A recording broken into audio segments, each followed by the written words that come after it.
Your excellency प्रधानमंत्री Ishiba जी, भारत और Japan के बिजनेस लीडर्स, देवी और सज्जनों, नमस्कार। कोनिचिवा। मैं आज सुबह ही टोक्यो पहुंचा हूं। मुझे बहुत खुशी है कि मेरी यात्रा की शुरुआत बिजनेस जगत के दिग्गजों के साथ हो रही है और उसमें से आपसे बहुत लोग हैं जिनसे मेरा व्यक्तिगत परिचय रहा है। जब मैं गुजरात में था तब भी, और गुजरात से दिल्ली आया तो तब भी आप में से कई लोगों से बहुत ही निकट परिचय मेरा रहा है और मुझे खुशी है कि आज सबसे मुझे मिलने का अवसर मिला है। मैं प्रधानमंत्री इशिबा का विशेष रूप से आभार व्यक्त करता हूं कि वे इस फोरम से जुड़े हैं। उनके बहुमूल्य वक्तव्य के लिए मैं उनका अभिनंदन करता हूं। साथियों, भारत की विकास यात्रा में जापान हमेशा एक अहम पार्टनर रहा है। मेट्रो से लेकर मैन्युफैक्चरिंग तक, सेमीकंडक्टर से लेकर स्टार्टअप्स तक, हर क्षेत्र में हमारी साझेदारी आपसी विश्वास का प्रतीक बनी है। जापानी कंपनियों ने भारत में $40 बिलियन से ज्यादा का निवेश किया है। मात्र पिछले 2 वर्षों में $13 बिलियन का प्राइवेट इन्वेस्टमेंट हुआ है। जेबीआईसी कहता है कि भारत सबसे प्रॉमिसिंग डेस्टिनेशन है। जेट्रो बताता है कि 80% कंपनियां भारत में एक्सपांड करना चाहती है और 75% ऑलरेडी मुनाफे में है।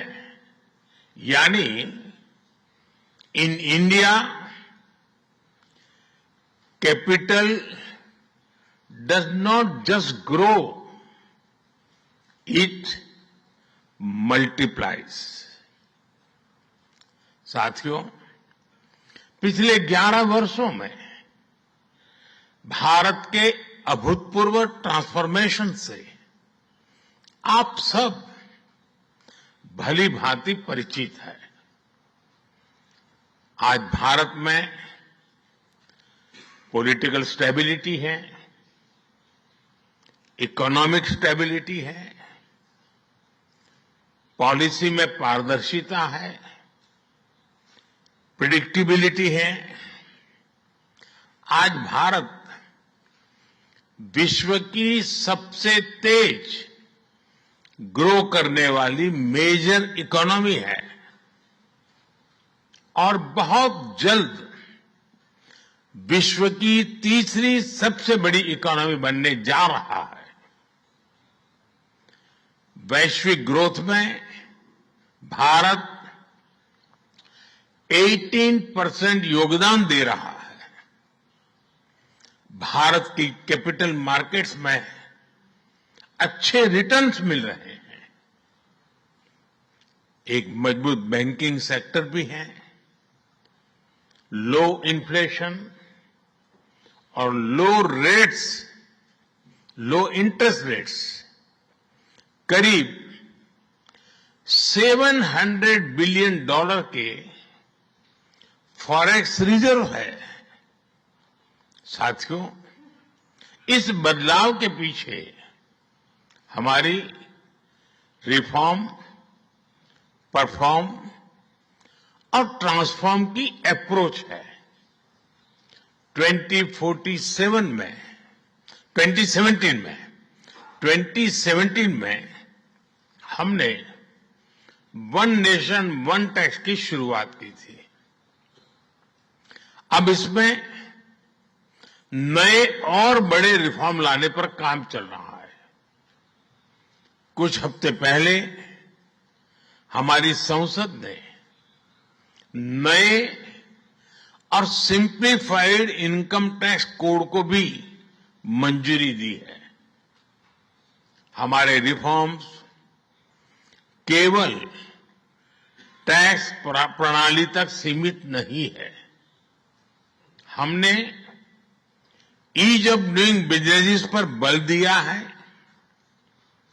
बिजनेस के लिए सिंगल डिजिटल विंडो अप्रूवल की व्यवस्था की है। हमने 45,000 कंप्लायंसेस रेशनलाइज किए हैं। इस प्रक्रिया को गति देने के लिए डीरेगुलेशन पर एक उच्च स्तरीय कमेटी बनाई गई है। डिफेंस और स्पेस जैसे सेंसिटिव क्षेत्रों को प्राइवेट सेक्टर के लिए खोल दिया गया है। अब हम न्यूक्लियर एनर्जी सेक्टर को भी खोल रहे हैं।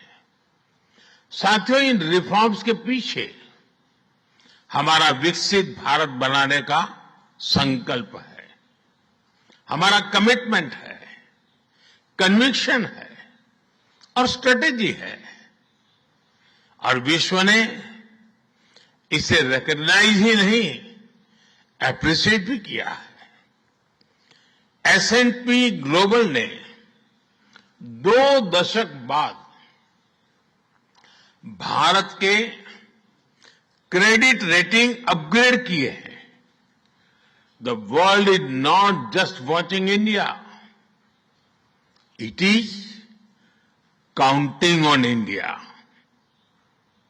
साथियों, अभी भारत जापान बिजनेस फोरम की रिपोर्ट प्रस्तुत की गई। कंपनियों के बीच हुई बिजनेस डील्स, इसका बड़ा विस्तार से वर्णन दिया गया। इस प्रगति के लिए मैं आप सभी का बहुत बहुत अभिनंदन करता हूं। हमारी साझेदारी के लिए मैं भी कुछ सुझाव बड़ी नम्रतापूर्वक आपके समक्ष रखना चाहूंगा। पहला है मैन्युफैक्चरिंग। ऑटो सेक्टर में हमारी भागीदारी बेहद सफल रही है और अभी प्रधानमंत्री जी ने इसका विस्तार से वर्णन किया। हम साथ मिलकर वही magic batteries, robotics, semiconductor, ship building और न्यूक्लियर एनर्जी में भी दोहरा सकते हैं। साथ मिलकर हम ग्लोबल साउथ, विशेषकर अफ्रीका के विकास में अहम योगदान दे सकते हैं। मैं आप सबसे आग्रह करता हूं, कम make in India, make for the world. Suzuki और डाइकिन की सक्सेस स्टोरीज आपकी भी सक्सेस स्टोरीज बन सकती है। दूसरा है टेक्नोलॉजी और innovation. Japan tech power house है और भारत एक टैलेंट पावर हाउस है। भारत ने AI, semiconductor, quantum computing, biotech और स्पेस में बोल्ड और एम्बिशियस इनिशिएटिव लिए हैं। जापान की टेक्नोलॉजी और भारत का टैलेंट मिलकर इस सदी के टेक रिवॉल्यूशन का नेतृत्व कर सकते हैं। तीसरा क्षेत्र है ग्रीन एनर्जी ट्रांजिशन।